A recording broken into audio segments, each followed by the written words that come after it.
श्री स्वामी समर्थ. मुलगी कोणाच्या घरी जन्म घेते हा फक्त योगायोग नसतो, हे एक मोठे सत्य आहे जे गुरु पुराणात मध्ये सांगितले आहे.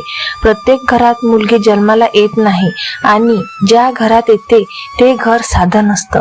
एकदा पक्षीराज गरुड आणि धर्मराजाचा प्रश्न विचारला, हे प्रभू, कोणत्या घरात कोण जन्माला येतो हे कोण ठरवतं?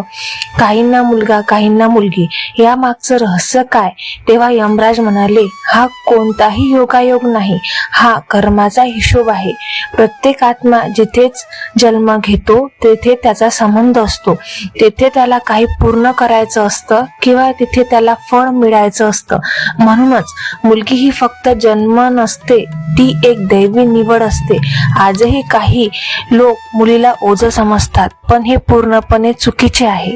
कारण शास्त्र सांगतात, ज्या घरात मुलगी जन्माला येते ते घर देवाच्या कृपेने भरलेले असतं. देव प्रत्येकाला मुलगी देत नाही, तो फक्त त्या पित्याचीच निवड करतो. तो तिचा सन्मान करू शकतो, तिला सुरक्षित ठेवू शकतो, तिला संस्कार देऊ शकतो. मुलगी म्हणजे जबाबदारी नाही, तर ती विश्वास असते, ती प्रेम असते, ती घराचं नशीब असते. शास्त्रानुसार मुलगी ही साक्षात लक्ष्मीचं रूप मानले जाते.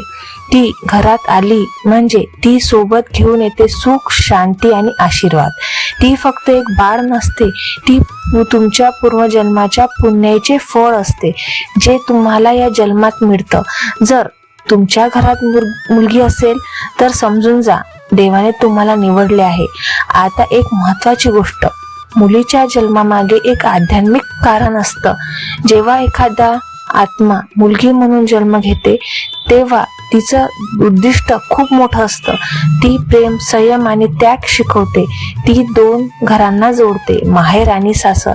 तिच्या संस्कारांची, तिच्या वागण्याने, तिच्या प्रेमाने ती अनेक लोकांचे आयुष्य बदलते.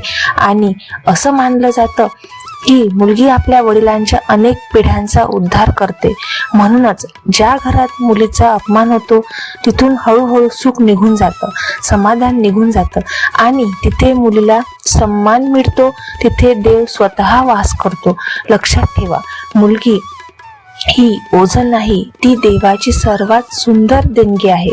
जर तुमच्या घरी मुलगी असेल तर स्वतःला भाग्यवान समजा.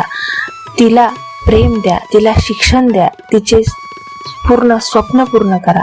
कारण ती फक्त तुमची मुलगी नाही, ती तुमच्या आयुष्याचा आशीर्वाद आहे.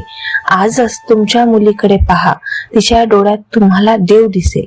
श्री स्वामी समर्थ. व्हिडिओ आवडल्यास नक्की लाईक आणि सबस्क्राईब करा.